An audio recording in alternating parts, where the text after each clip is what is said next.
என் தாயும் எனக்கருள் தந்தையும் நீ சிந்தா குலமானவை தீர்த்தனையாள் கந்தா கதிர்வேலவனே உமையாள் மைந்தா குமரா மறைநாயகனே. சர்மிளா டாக்கீஸ் நேயர்களுக்கு வணக்கம். இந்த நேர்காணலில் நாம் சந்திக்கிருப்பவர் முன்னாள் சட்டமன்ற உறுப்பினர், மூத்த திரைக்கலைஞர் திரு எஸ்.வி. சேகர் அவர்கள். வணக்கம் சார். வணக்கம் பாலாஜி. சார், அரசியல் ரீதியாக நிறைய விஷயங்கள் இருக்கு கேட்கணும். அதற்கு முன்பாக உங்களுக்கு தொடர்ந்து பல பாம் த்ரெட் அப்படின்றது வந்து கொண்டே இருக்கு. இப்போ பல அரசியல் தலைவர்களுக்கும் பாம் த்ரெட் இருக்கிறத பார்க்க முடியுது. செய்திகள்ல அன்றாடம் நம்ம பார்த்துட்டே இருக்கோம். இது எதனால வருது? இது குறித்தான காவல்துறையுடைய விளக்கங்கள் என்னவாக இருக்கு? ஆக்சுவலாக பார்த்தீங்கன்னாக்க, இது எனக்கு இந்த பாம் த்ரெட்டுங்கிறது 2015லேருந்தே எனக்கு வந்துகிட்டு இருக்கு. வரும் அப்பப்போ அதை அப்போ ஐபிக்கு இன்ஃபார்ம் பண்ணுவேன், போலீஸுக்கு இன்ஃபார்ம் பண்ணுவேன். எனக்கு 2000 முன்னாடி நான் சொல்கிறது 1992லேருந்தே எனக்கு லைஃப் த்ரெட் உண்டு. அப்போவே AK-47 கொடுத்துருந்தாங்க. அதுக்கப்புறம் சம்டைம்ஸ் சில சமயம் என்ன பண்ணுவாங்க, பொலிட்டிக்கல் ரீசன்ஸ்னால அதை விட்ரா பண்ணுவாங்க. நான் நினச்சிப்பேன், எதுக்கு நமக்கு துப்பாக்கியோட ஒருத்தரை நம்ம இப்போ காரில் வச்சு நம்ம வண்டி ஓட்டிகிட்டு போயிட்டுருக்கிறது, அது ஒன்றும் நமக்கு பெருமையே கிடையாது. நமக்கு ஒரு போலீஸ் இருந்தால் தான் நம்மளை கவனிப்பாங்கன்னு ஒன்றும் அவசியமே இல்லை. அது இருந்தது. அதுக்கப்புறம் அசம்பிளி 2006 எம்எல்ஏ ஆன பிறகு அங்கேயும் பிரச்சனை வந்தது. அப்பவும் கொடுத்தாங்க. அது மாதிரி கொடுத்து சென்சார் போர்டில் நான் ஒரு படத்துக்கு, போர்க்களத்தில் ஒரு பூன்னு ஒரு படத்தில் அதை ரிஜெக்ட் பண்ணிட்டேன். அது ஒரு உண்மை கதையை கொஞ்சம் தவறுதலாக எடுத்திருந்தாங்க. எப்போதுமே உண்மை கதை எடுக்கும்போது அந்த குடும்பத்தினர்கிட்ட அனுமதி பெற்று எடுக்கணும். தவறும் சினிமாவுக்காக நான் இஷ்டத்துக்கு மாத்துறேன்னு சொன்னால் அது சரியாக வராது. அதனால் அதுக்கு அவர் என்ன பண்ணிட்டார், அதான் நான் இலங்கை தமிழர்களுக்கு எதிரானவன்கிற மாதிரி. நான் ஆரம்ப காலத்தில் ட்ராமா போட்டு 4 லட்ச ரூபா பணம் வசூல் பண்ணி மதுரையில் கிட்டியே கொடுத்தேன். எனக்கு ஒன்றும் இலங்கை தமிழர்கள் தானே. நம்ம அதுக்காக நான் கவர்மெண்ட்டுக்கு அகெயின்ஸ்டாலாம் நான் எதுவும் பண்ணிட முடியாது. நான் இந்தியன் சிட்டிசன், அவங்க ஸ்ரீலங்கன் சிட்டிசன்ஸ் இல்லையா? ஸோ நான் அந்த இதில் ரொம்ப தெளிவாக இருப்பேன். மனிதாபிமான அடிப்படையில் என்னால் என்ன வேணால் செய்ய முடியும். ஆனால் சட்ட ரீதியாக சட்டத்துக்கு புறம்பாக நான் எதுவுமே செய்ய முடியாது. அதை இவங்க மிஸ்யூஸ் பண்ணி அந்த படத்துடைய இயக்குனர் எனக்கு எதிராக சொல்லி, அப்போ பெரிய லைவ் த்ரெட்டெல்லாம் வந்தது, டிஃப்ரெண்ட் ஃபோன் கால்ஸ் அது வந்தது. அப்போ கூட நான் பிஜேபியில் இருந்தபோது பிஜேபி எனக்கு துரும்ப கூட கிள்ளி போடல. இவ்வளோ பிரச்சனை இருக்குது, இவ்வளோ இருக்குன்னு சும்மா பிஜேபி ஆஃபீஸில் கொட்டாவி விட்டுருக்கிறவங்களுக்கெல்லாம் துப்பாக்கி பாதுகாப்பு. எனக்கு ஒரு நாளைக்கு அவங்க வாயிலேயே சுற்ற போகிறாங்களோன்னு டவுட் வரும். அவ்வளோ பெருசான்னு தூங்கிட்டு இருப்பாங்க. அவங்களுக்கெல்லாம் பாதுகாப்பு கொடுக்குறேன்ட்டு அது ஒரு பந்தாவுக்கு. இல்லைன்னா அவங்கள இவனுக்கு அடையாளம் தெரியாது, அவன் யாருன்னே தெரியாது. துப்பாக்கியோட போகிறாரு இவர் கொஞ்சம் பெரிய ஆள் போல இருக்குன்னு நினச்சிக்கணுன்ட்டு அந்த ஒரு பந்தாவுக்காக கேட்டு வாங்கினது நமக்கு கிடைக்கல. நான் அப்புறம் ஸ்ட்ரைட்டாக ஹைகோர்ட்டில் ஃபைல் பண்ணி, ஹைகோர்ட் வழியாக ரெக்கமெண்ட் பண்ணி வந்த ப்ரொடெக்ஷன் தான் எனக்கு கன்மேன். இன்னி வரைக்கும் எனக்கு அது இப்போ இந்திய அளவிலேயோ இல்லை உலக அளவிலேயோ ஒரு நபருக்கு தொடர்ச்சியாக 71 முறைகளுக்கு மேலே உன்னை ஒழிச்சிருவேன், குடும்பத்தை ஒழிச்சிருவேன், பாம் வச்சுருக்கேன், எங்கேயா RDX வச்சுருக்கேன், இது வச்சுருக்கேன், கண்டபடி கெட்ட வார்த்தையில் பேசுறது, இது பண்ணுறது, பேரன் பேத்தி யாரையும் பற்றி கவலைப்படாத எல்லாத்தையும் அசிங்கமாக பேசுறது, நீ ஒரு பிராமண, நீ எப்படி திமுகவில் சேரலாம், உன்னால் பெரியாரை கட்டி பிடிச்சி முத்தம் கொடுக்க முடியுமா, உன்னோட பூணில் அறுக்க முடியுமா? நான் எதுக்கு அதெல்லாம் இருக்கணும்? நான் ஒன்றும் திராவிட கழகத்தில் சேர்றேன்னு சொல்லவே இல்லையே. நான் திராவிட கழகத்தில் நான் சேர்றேன்னு சொல்லாத பொழுது நான் திமுகவில் சேர்றதுக்கு இதில் என்ன பிரச்சனை இருக்குது? திமுக கடவுள் இல்லைன்னு சொல்லலையே. திமுக ஒன்றே குலம் ஒருவனே தேவன்னு சொல்லியிருக்காங்க. அவங்க எந்த கோயில்களுக்கு விரோதமாக கோயிலெலாம் பூட்டிட்டாங்களா திமுக ஆட்சி வந்தா? இத்தனை கோயிலில் கும்பாபிஷேகம் நடக்குது. நேற்றுக்கு திருச்செந்தூரில் எத்தனை பேர், 5 லட்சம் பேர் வரைக்கும் வந்திருப்பாங்க நேற்றுக்கு திருச்செந்தூரில். இங்கே கபாலி கோயில்கிட்ட 75,000 பேரோ 1 லட்சம் பேரோ பள்ளீஸ்வரம் கோயில்கிட்ட 50,000 பேர், வடபழனி கோயில்கிட்ட 50,000 பேருக்கு மேலே வந்திருக்காங்க. அங்கே என்ன கூட்ட நெரிசல் ஆயிடுச்சு, இதுவாயிடுச்சு இல்லையா? நான் என்ன சொல்ல வரேன், நம்மளை பொறுத்த வரைக்கும் ஒரு அரசியல் ரீதியாக ஒரு முடிவு எடுக்கும் பொழுது அந்த அரசியல் கட்சிகளுக்கு உண்டான மதமாச்சரியங்கள் எல்லாருக்குமே ஏற்படும். இப்போ கூட விஜய் என்ன சொல்றாரு, நான் கூட்டணி அமைத்தால் அது கொள்கைக்கான கூட்டணி கிடையாது, அது வந்து இந்த தேர்தலுக்கான கூட்டணி அப்படிங்கிறார். அதாவது இந்த ஷேர் ஆட்டோவில் போகிற மாதிரி எல்லாரும் ஒரே நோக்கத்துக்கு அந்த ஆட்டோவில் போகிறது இல்லை. தேர்தலில் ஒரு கணக்குகள் தேவைப்படுது இல்லையா? ஏதோ ஒரு கணக்கு. ஆக மொத்தம் தேர்தல்ங்கிறது கூட்டணி, அந்த ஓட்டு வங்கி, அந்த அதோட பர்சன்டேஜ் ஆஃப் ஓட்டு. ஒரு ஓட்டுலேயும் ஜெயிக்கலாம், ஒரு ஓட்டுலேயும் தோக்கலாம். அப்போது இந்த எல்லாத்தையும் பற்றி கவலைப்படலை. அவங்களால இது அந்த மாதிரி இருக்கக்கூடிய சூழ்நிலையில் நான் வந்தால் ஒரு கிட்டத்தட்ட 1,00,000 ஓட்டு பிராமின் ஓட்டு வந்துடும். நானே சிஎம்முக்கே லெட்டர் கொடுத்துருக்கேன். அந்தனர் நல வாரியம்னு நீங்கள் ஒன்று ஆரம்பித்து பாதிக்கப்பட்ட நலிந்த பிராமணர்களுக்கு உண்டான உதவியை நீங்கள் செய்யுங்க. அவங்களும் ஒரு பட்டன் ஃபோன் கூட இல்லாமல் தமிழ்நாட்டில் 5,00,000 பேர் இருக்காங்க. அந்த மாதிரி இருக்கக்கூடியவர்களுக்கு நீங்கள் இதை நீங்கள் செஞ்சால் நல்லாக இருக்கும். அப்போ வந்து உங்களுக்கு கண்டிப்பாக ஒரு 3-3.5 லட்சம் ஓட்டு வரும். இவங்க யாருக்குமே ஓட்டு போட்டு என்ன பிரயோஜனம்னு இருக்கிறவங்க அதை நம்ம செய்யலாம் அப்படின்னு தான் நான் சொன்னேன். அப்போ கூட வந்து இதனால் திமுகவுடைய கொள்கையில் திமுக ஒன்றும் பிராமணர்களுக்கு எதிரின்னு எங்கேயுமே அனௌன்ஸ் பண்ணவே இல்லையே.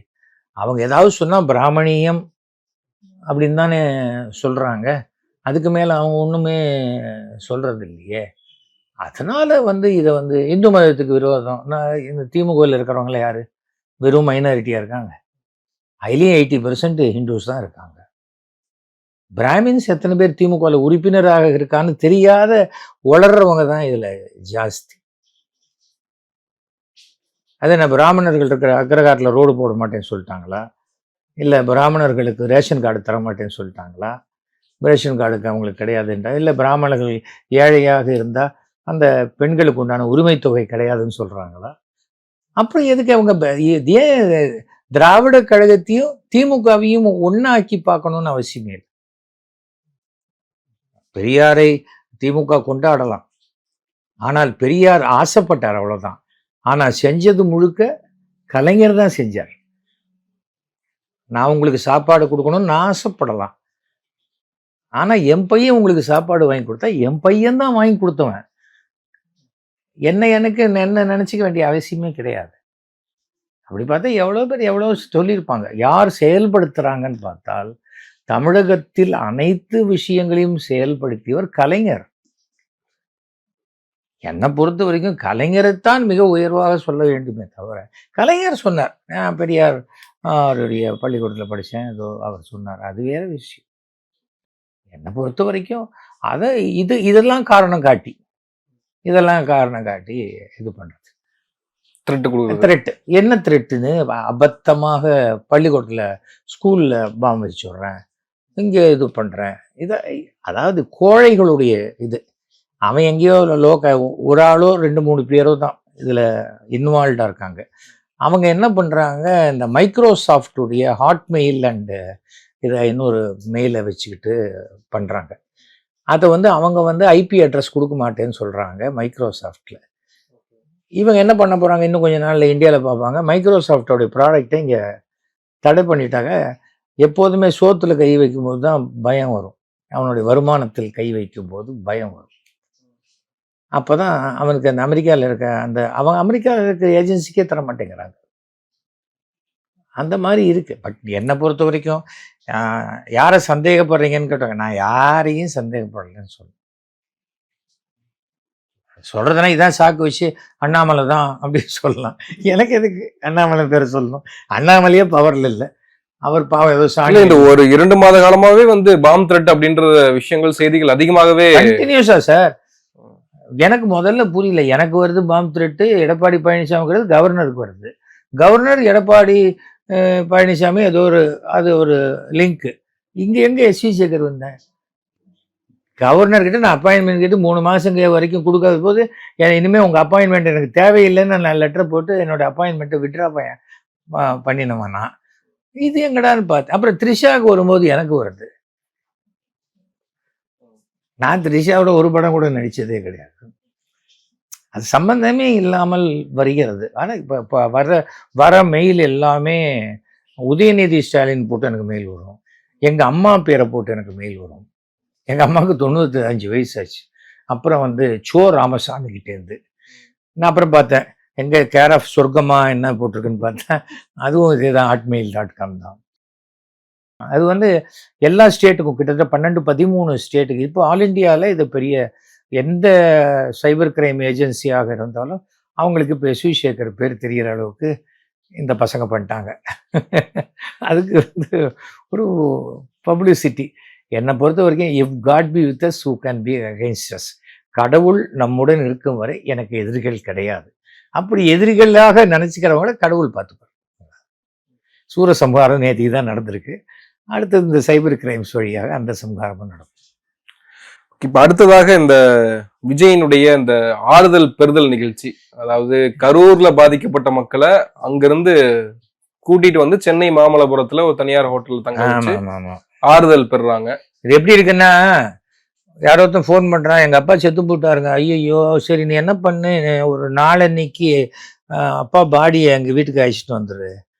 கொண்டு வந்துட்டேன்னா நான் பார்த்துட்டு நான் 2 சொட்டு கண்ணீர் விட்டுடுறேன், அப்புறம் நீ அதை அடக்கம் பண்ணுறியோ எரிக்கலாமோ அப்படிங்கிற மாதிரி ஒரு முட்டாள்தனமான ஒரு விஷயம். அதாவது ஒரு வறுமையை பயன்படுத்தி நான் 20 லட்ச ரூபா கொடுக்குறேன், அந்த 20 லட்ச ரூபாய்க்கு நான் சொன்னதெல்லாம் நீ கேட்கணுங்கிற மாதிரியான ஒரு மனோபாவம். அதாவது அரசியலில் வந்து விஜயுடைய ரசிகர்கள் தான் கொஞ்சம் எதுவுமே தற்குறிகளாக இருப்பாங்கன்னு பார்த்தா, விஜயே ஒன்றும் தெரியாத ஒரு நபராக அந்த 50 வருஷம் ரொம்ப கோல்டன் ஸ்பூனில் வளர்ந்த பையன். அப்பா பெரிய டைரக்டருடைய பையனாக இருக்கும் பொழுது வளர்ந்த பையன். அதனால் கஷ்டம்னா என்னன்னு தெரியாது. ஆரம்பத்துலேருந்தே விஜய்க்கு வந்து 4 பேர் வந்தாலும் என்ன கூட்டமாக வந்துட்டீங்க அப்படின்னு கேட்குறவர் அவர். அப்படி யாரையுமே அவர் கேரவனுக்குள்ளே யாரையுமே அலோவ் பண்ணுறது கிடையாது. அவர் விருப்பப்பட்டால் தான் வந்து பார்க்கணும், அவர் விருப்பப்பட்டால் தான் பேசுவார். எனக்கு தெரிஞ்ச ஒரு நடிகர் பத்திரிக்கை கொடுக்க போயிருக்காரு. என்ன நீங்கள் பாட்டுக்கு வரீங்க ஒரு அப்பாயின்மெண்ட்டுக்குள்ளார அப்படின்ட்டு போயிட்டாரான். அந்த பத்திரிக்கை கூட வாங்கிக்கலையா. நான் வேற, நான் ஜெயலலிதாவுக்கு என்னுடைய கட்சியில் இருக்கும் பொழுது சொல்கிறேன், என் மகளுடைய கல்யாண பத்திரிகையை நான் கொடுக்கறதுக்காக அப்பாயின்மெண்ட் கேட்குறேன். 2 நாள் ஆச்சு 3 நாள் ஆச்சு கொடுக்கல. நான் ஒரு ஃபஸ்ட்டு பத்திரிக்கை நம்மளுடைய வயசில் பெரியவங்க, அதுக்கு முன்னாடி நான் சங்கர மடத்தில் கொண்டு பெரியவாய்கிட்ட ஆசீர்வாதம் வாங்கிட்டு வந்துட்டேன். அப்புறம் கொண்டு போய் கொடுக்கறதுக்கு போனால் ஒன்றும் பதிலே இல்லை, ஒன்றும் சொல்லலை, ஒன்றும் பதிலே வரல. நான் பார்த்தேன், நேராக கொண்டு போய் அந்த வாசலில் டப்பாவில் போட்டு வந்துட்டேன். அவ்வளோதான். வந்தால் வராங்க, வராட்ட போகிறாங்க. 8000 பேர் வந்தாங்க என்னுடைய பொண்ணு கல்யாணத்துக்கு. இங்கே ராஜா அண்ணாமலைபுரத்தில் இங்கே கல்யாண மண்டபத்தில் எம்ஆர்சியில் நடக்குது, சாந்தோம் சர்ச் வரைக்கும் டிராஃபிக் ஜாமு. என்ன பண்ண முடியும்? எப்போதுமே விருப்பம் உள்ளவர்கள் நம்மளை ஆசீர்வதிக்கணும்னு நினைக்கிறவங்க கிட்ட போனால் போதும். அந்த மாதிரி என்னுடைய மனோபாவம். ஆனால் விஜய்க்கு இருக்கிறவங்க இவங்க இதில் ரொம்ப பாராட்ட வேண்டிய ஒரு விஷயம், அந்த சங்கவிங்கிற ஒரு பெண் தன்னுடைய கணவர் இறந்ததுக்காக வந்து விஜய் ஆறுதல் சொல்வாருன்னு சொன்னாங்களாம். அப்புறம் அவங்கள கூப்பிடவும் இல்லை போல இருக்கு, மெட்ராஸுக்கும் கூப்பிடலையா. அவரு வந்து போன் கால்ல நான் கரூருக்கு வரேன்னு சொல்லி இருந்தாரு, ஆனால் திரும்பி வந்து நீங்க சென்னையில வர வைக்கிறது வந்து எனக்கு பிடிக்கல. உண்மையான ஒரு மனோபாவம், ஒரு சுயமரியாதை உள்ள ஒரு பெண். அந்த சங்கவிக்கு என்னுடைய வாழ்த்துக்களை நான் சொல்றேன். காரணம் என்னன்னு சொன்னா, அந்த பணத்தையும் திருப்பி அமைச்சிட்டாங்க. விஜய் கிட்ட கூட தான் இருக்கு. 800 கோடி ரூபா இருக்கலாம், ஒரு படத்துக்கு 200 கோடி ரூபான்னு சமீப காலத்திலேயே ஒரு 1000 கோடி ரூபா சம்பாதிச்சிருக்கலாம். இல்லை 30% 40% டாக்ஸ் கட்டியிருந்தா கூட 600 கோடி ரூபா பணம் இருக்கு. திருச்சியில் நேற்றுக்கு போஸ்ட் ஓட்டியிருக்காங்க, உங்களுக்காக போய் செத்து போன ஒருத்தனுக்கு வாழ்த்து கூட சொல்ல, இதை ஒரு ஆறுதல் கூட நீங்கள் சொல்லலை, ஒரு உதவி கூட செய்யலை, உங்கள் மாநாட்டுக்கு வந்து இப்படி உழைச்சிட்டு நாங்கள் செத்து போயிட்டோமா, எங்களுக்கு ஒன்றுமே செய்யலையான்னு போஸ்டர் ஒட்டிருக்காங்க. அதாவது விஜய் வந்து அடிப்படையாக அரசியலுடைய நுணுக்கங்களை தெரிந்து கொள்ளுங்க. இன்னைக்கு வந்து இருக்கிற சூழ்நிலையில 2026 திமுக தான் ஜெயிக்கும். இன்னைக்கு இருக்கிற சூழ்நிலையில. ஏன்னால் அந்த சாலிடா அந்த கூட்டணி பிளவுபடாம இருக்கு. இன்னும் ஒரு 2 பார்ட்டி எக்ஸ்ட்ரா உள்ள வர மாதிரி தான் இருக்கு. நீங்க காங்கிரஸ்ல இருந்திருக்கீங்க, ஆனால் இன்னைக்கு காங்கிரஸும் தாவேக்காவும் காங்கிரஸ்ல இங்க பேசுறதெல்லாம் யாரும் கவுண்ட் பண்ணவே மாட்டாங்க சார். டெல்லி டிசைட் பண்ணணும். இங்க சும்மா எல்லாரும் தன்னுடைய இம்பார்ட்டன்ஸுக்காக என்ன வேணா பேசுவாங்க. எந்த எந்த அரசியல் கட்சி டெல்லியிலேருந்து ஆப்ரேட் பண்ணாலும், whether it is Congress or BJP, இங்க அண்ணாமலை குதின்னு குதிச்சாரு. அப்படி சுண்டி விட்டுட்டு டக்குன்னு நயினாரை கொண்டு வரலையா? அண்ணாமலை ஆசைக்கு டெல்லி பிஜேபி இருக்காது. அதை தாண்டி நிறைய சம்பாதிச்சு அப்புறம் நான் வந்து இப்ப சாணி அல்றேன், மாடு வளர்க்குறேன், அது குட்டி போடும், என்ன வேணா பேசிக்கலாம். பட் டெல்லி தான் டிசைட் பண்ணும். ஒரு விஷயத்த நல்லா புரிஞ்சுக்கணும். இந்த அசம்பிளி எலெக்ஷனை வச்சுக்கிட்டே பேசிக்கிட்டு இருக்காங்க காங்கிரஸ்காரங்க. ஆனால் ராகுல் காந்திக்கோ சோனியா காந்தி அவர்களுக்கோ வரும் பாராளுமன்ற தேர்தலில் நம்ம முக்கிய இடத்தை பிடிக்கிறதுக்கு திமுக வேண்டும்ங்கிற நினைக்கிறவங்க. அவங்க சும்மா லோக்கல நான் மயிலாப்பூர் எம்எல்ஏ அப்படின்னா மயிலாப்பூரை பத்தி யோசிச்சா போறோம். நான் எதுக்கு மிசோரத்தை பத்தி பேசணும்? அந்த மாதிரி தான் இது. தவறு இங்க யாரை என்னைக்கு மாத்துவாங்கன்னு தெரியாது.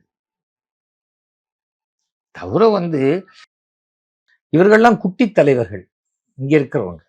ஸ்டாலின் அகில இந்திய தலைவர்.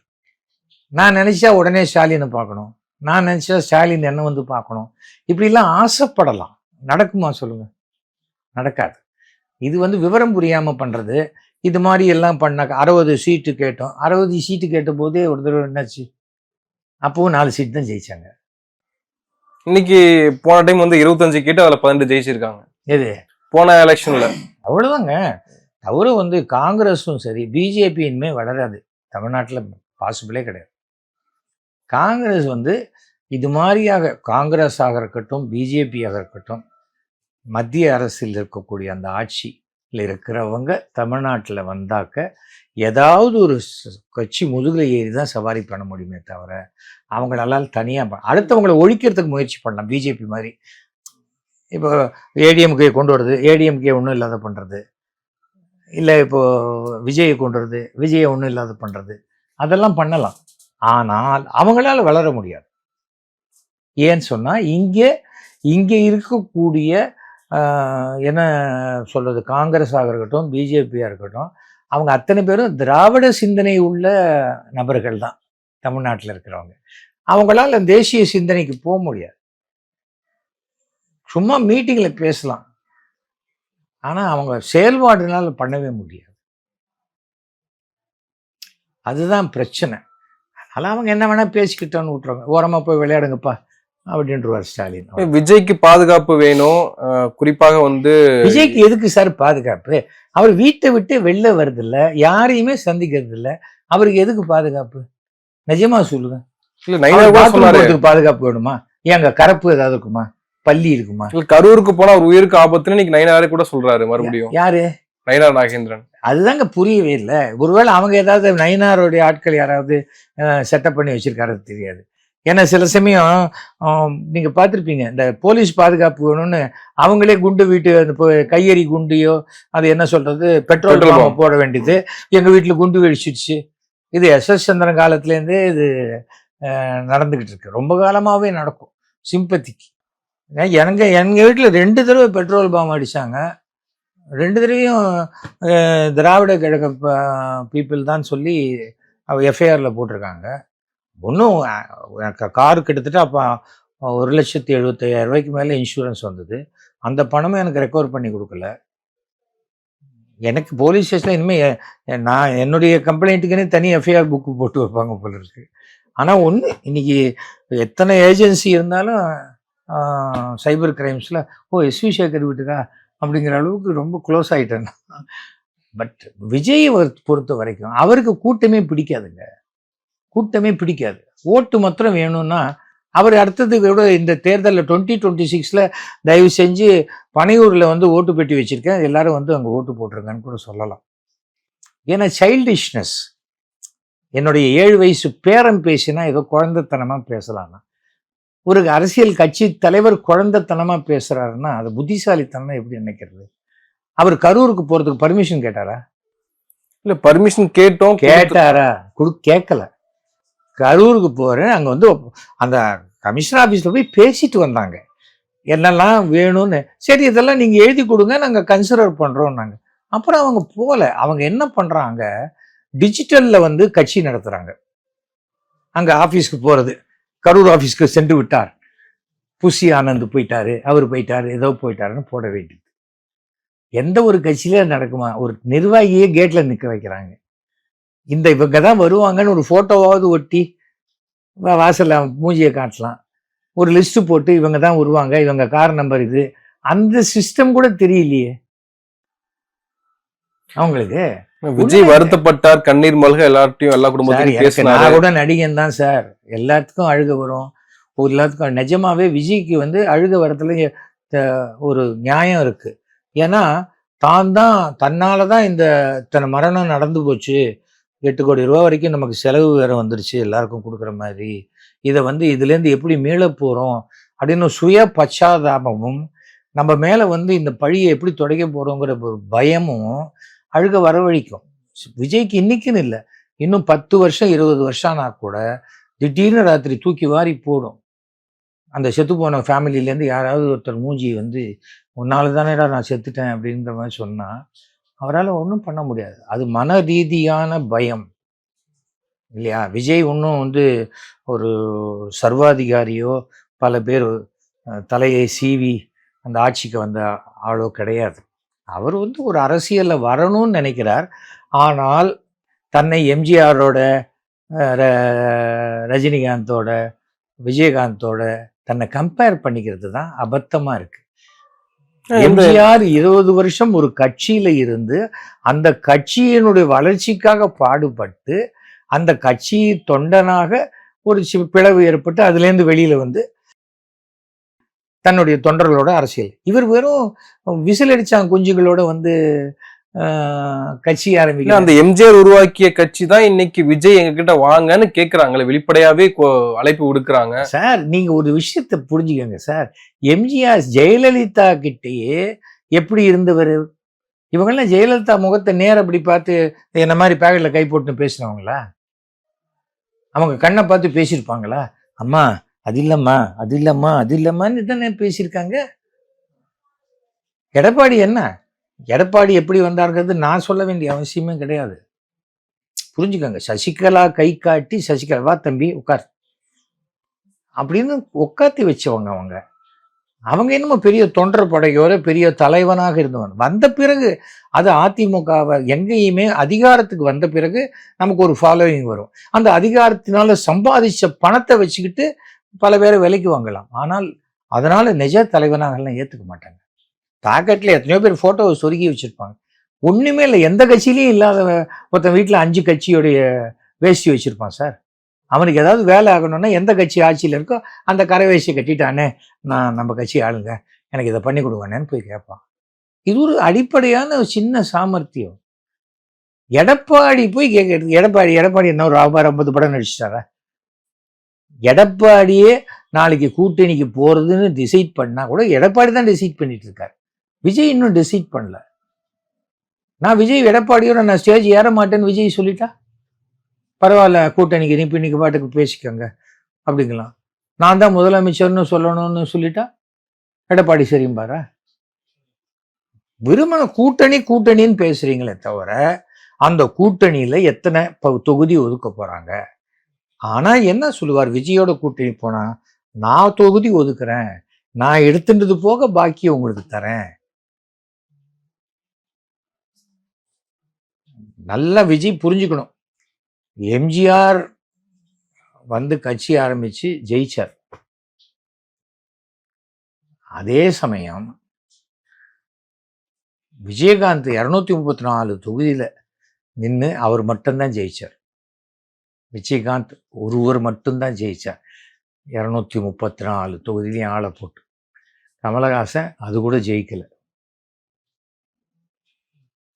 புரிஞ்சுக்கணும். என் வீட்டுக்கு வந்து ஓட்டு கேட்கலப்பா, உங்க தெருக்கு வந்தாரு, எங்க தெருக்கு வரலையே, நான் ஏன் அவருக்கு ஓட்டு போடணும்? அப்படித்தான் மனோபாவம் இருக்கு மக்களுக்கு. ஓட்டு போடுற அன்னைக்கு நான் ராஜா, என்னை வந்து கேட்கல, இல்லை நான் ஏன் உனக்கு ஓட்டு போடணும், நான் வேற ஒருத்தருக்கு அமைக்கிட்டு போறேன், அப்படித்தான் சொல்லுவாங்க. அந்த பட்டனை அமுக்கிறவன் குடிகாரனாக இருக்கலாம், குப்பை பொறுக்கிறவனாக இருக்கலாம், சமுதாயத்தில் எந்த அந்தஸ்தும் இல்லாதவனாக இருக்கலாம், அவன் கடங்காரனாக இருக்கலாம், யாரா வேணா இருக்கலாம். ஆனால் அவன் அன்னைக்கு ராஜா. அந்த பட்டனை ஏதோ கார்டு வச்சிருக்கேன், நான் அமுக்கினாதான் உனக்கு ஓட்டு, அந்த மனோபாவம் இருக்கும். அப்போ நான் அவனுக்கு துட்டு கொடுத்து அனுப்பிச்சிட்டேன், ஓட்டு போடுன்னு. அவர் கூட தான் துட்டு கொடுக்குறாரு. நான் அவர் வந்து எங்கிட்ட அவரே வந்து கொடுத்து போடுப்பா அப்படின்னு சொல்றாரு. ஒரு குடம் வேற கொடுத்தாரு, நான் அவருக்கு தான் போடுவேன்னு தான் போடுவாங்க. இப்ப அரசியல்ல வந்து உழைப்பை நம்ம கொடுத்தே ஆகணும், அது அதீத உழைப்பை நம்ம கொடுத்தாகணும். அடிப்படை உழைப்பு கூட கொடுக்கல சார் விஜய். அவர் கேரவனுக்குள்ள உட்கார்ந்துருக்காரு சார். கேரவனுக்குள்ள உட்காந்துக்கிட்டு கேரவனுக்குள்ளே நான் நாளைக்கே கேட்குறேன், சரி விஜய் ஜெயிச்சுட்டாருங்க ஒரு தொகுதி, அவர் ஒரு தொகுதி ஜெயிச்சுட்டார், ஒரு எம்எல்ஏ ஆயிட்டார் வச்சுக்காங்க, ஒரு பேச்சுக்கு தான் சொல்றேன், ஆயிட்டார்னா அவர் ஒரே ஒரு எம்எல்ஏவா ஆயிட்டு சட்டசபையில போய் கர்ஜிக்க முடியுமா? உட்காரு உட்காரு அப்படின்றவாங்க. சில பேர் கூப்பிட்டு வச்சு அவனை உள்ள வச்சு செய்யணும்ட்டு, நீ வா உள்ள வா அப்படின்னு கூப்பிடுவாங்க தெரியுமா? சில சினிமால அவன் உள்ள கூப்பிடு வச்சு செய்வோம் அப்படிங்கிற மாதிரி அசம்பிளிக்குள்ள போன பிறகு வச்சு செய்யலாம் நினைக்கும் பொழுது ஒரு பிரச்சனை கூட கேள்விப்பட்டேன். கமலுக்கு கூட ரீகவுண்டிங்ல 150 ஓட்டா 200 ஓட்டுலயோ தோத்து போனார் இல்லையா கமல்? சொற்ப ஓட்டுல தோத்து போனார். அதை கூட ரீகவுண்டிங் போடலாங்கும் போது பாக்கி எல்லாரும் போயாச்சு, நாம மட்டும் உள்ள போய் அசிங்கப்படணுமா இந்த டார்ச் லைட்டோட அப்படின்னு யோசிச்சுதான் அந்த ரீகவுண்டிங்லாம் வேணான்ட்டாருன்னு சொன்னதா கேள்விப்பட்டேன். கமல் விஜயோட பெரிய நடிகர் இல்லைன்னு விஜய் நினைச்சுக்கிட்டா கூட கமல் வயசு விஜய்க்கு ஆகலைங்கிறது தான் உண்மை. கமலுடைய அனுபவம் விஜய்க்கு இல்லைங்கிறது தான் உண்மை. கமல் அரசியல் தெரியாமல் அரசியலுக்குள்ள வந்துட்டு எது யதார்த்த அரசியல்னு தெரிஞ்சுக்கிட்டு தான் இப்போ ப்ரெசன்ட் டே மேட்டர் எடுத்திருக்காரு. என்ன எடுத்துக்கங்க, திமுகவுக்கு எனக்கு திமுக வேண்டாம், நான் திமுக வேண்டாம் தான் நான் சொல்லிட்டு இருந்தேன். ஆனால் அரசியல்னு பார்க்கும்பொழுது ஆரம்பத்திலிருந்து நான் திமுகவோட தான் தொடர்பு. 96 எலெக்ஷன்ல மேயர் எலெக்ஷன்ல திரு ஸ்டாலின் அவர்கள் நிற்கும் போது அப்ப திமுக ஆட்சி. அப்ப நான் பேசுறேன், நான் ஒரு நடிகனா தான் பேசுறேன். எந்த கட்சி ஆட்சியில் இருக்கோ அந்த கட்சியை சேர்ந்தவர்களே கார்பரேஷன்ல வந்தால் மக்களுக்கு நன்மைகள் அதிகமாக கிடைக்க வாய்ப்பு இருக்கு. நீங்க ஸ்டாலினுக்கு ஓட்டு போடுங்க. நான் எங்க பக்கத்து வீட்டு மாடியில் இருக்கும்போது தான் சொன்னேன். ஸ்டாண்ட் எடுக்கிறோம், அரசியலுக்குன்னு சில ஸ்டாண்ட் எடுக்கிறோமே தவிர தனிப்பட்ட காழ்ப்புணர்ச்சி எனக்கு 80லேருந்து கலைஞர் பழக்கம். ஆனால் நான் சேர்ந்தது 90லேருந்து பிஜேபிக்கு இந்த கூட்டணிக்கு தான் பேசினேன். அதுக்கப்புறம் டிஎம்கே கூட்டணிக்கு பேசினேன்.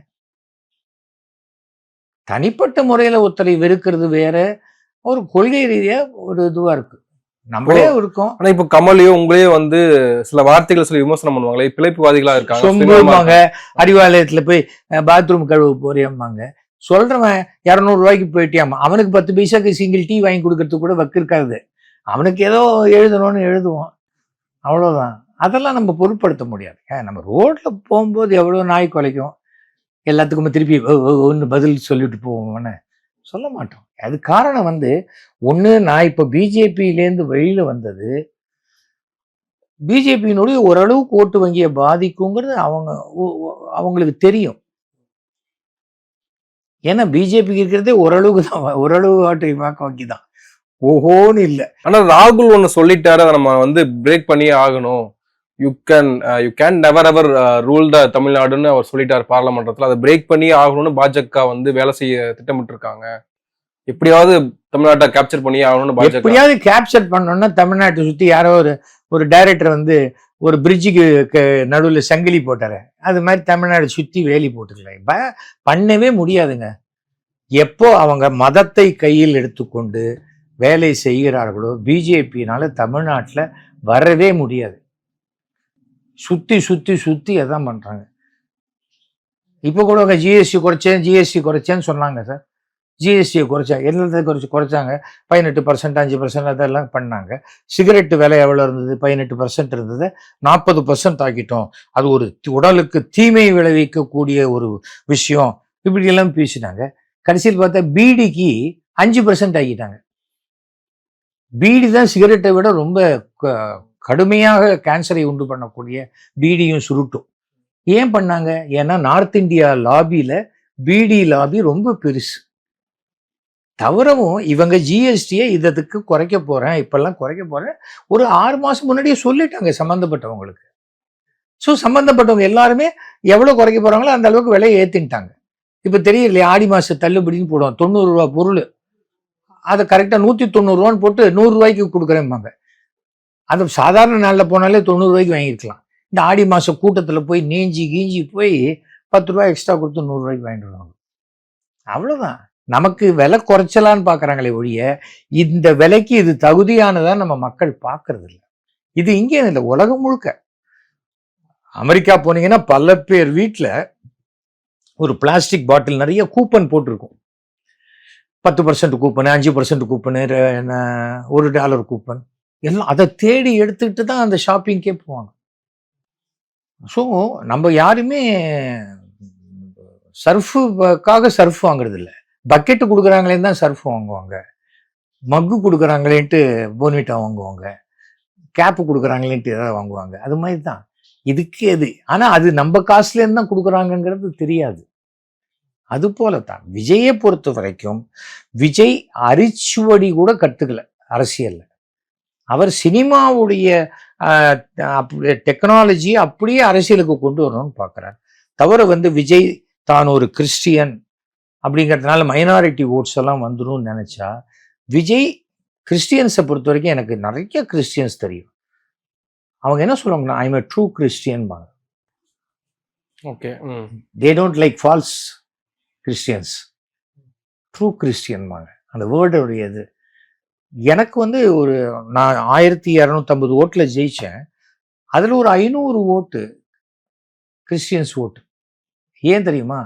என்னுடைய நோட்டீஸில் if God be with us who can be against us, இது பைபிளில் இருக்கிற வாசகம் சார், இதை நீங்கள் யூஸ் பண்ணுறீங்களே, ஒரு ஹிந்துவாக இருந்துட்டு யூஸ் பண்ணுறீங்க, அது எனக்கு பிடிச்சிருக்குன்னு போட்டாங்க. Christians will never hate another religion people. நீ வேணா என் ரிலிஜனுக்கு வான்னு சொல்லுவாங்க, மற்ற ரிலிஜனை வெறுக்கக்கூடிய மனோபாவம் கிடையாது. முஸ்லீம்ஸும் அப்படித்தான். யாராவது ஒருத்தர் ஏதோ தப்பு பண்றாங்கன்னா மொத்த முஸ்லீமும் அப்படின்னா அதெல்லாம் என்னால் ஏற்றுக்கவே முடியும். எத்தனை பிசினஸ்ல முஸ்லீம் இருக்காங்க. இல்ல காங்கிரஸும் தாவேக்காவும் ஒருவேளை நீங்க சொல்றது போல கூட்டணிகள் அந்த மாசம் இருக்கு, 5 மாசத்துக்குள்ள என்ன வேணா நடக்கலாம். இந்த தீபாவளில இருந்து பொங்கலுக்குள்ள அரசியல் கிழமை மாறப்போகுதுன்னு சொல்றாங்க. அப்படி ஒருவேளை தாவேக்காவும் காங்கிரஸும் போனா அங்க தலித் மைனாரிட்டி முஸ்லீம் வாக்கு வங்கிகள்லாம் அந்த பக்கம் போக வாய்ப்புகள் இருக்கு. அப்புறம் ஏடிஎம்கே டிஎம்கே ஒன்று சேர்ந்துருச்சுன்னா யோசிக்கிறது தானேங்க, ஜாலியாக யோசிச்சுட்டு போகலாமே. அப்புறம் யோசிச்சுட்டு போகலாமே, அதில் என்ன இருக்கு? பிஜேபியோட திருமாவளவன் போயிட்டா எப்படி இருக்கும்? எல்லாம் ஒரு ஸ்ட்ராட்டஜி தானே. நமக்கு போயுது போலிங்க. தமிழ்நாட்டில் மக்கள் ஜனத்தொகையை விட சேனல் ஜனத்தொகை ஜாஸ்தி ஆயிடுச்சு. விஜயை உள்ளவே நான் விஜயை அந்த இதுல ஒரு பிரஸ்ஸை கூட உள்ள விடலை.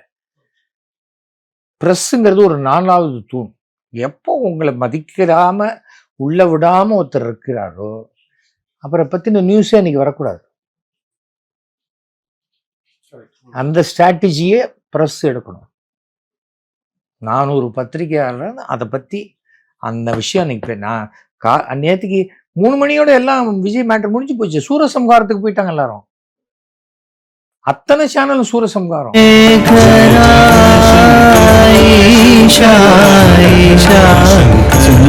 சுந்தரேஸ்வரா ஜெகசங்கர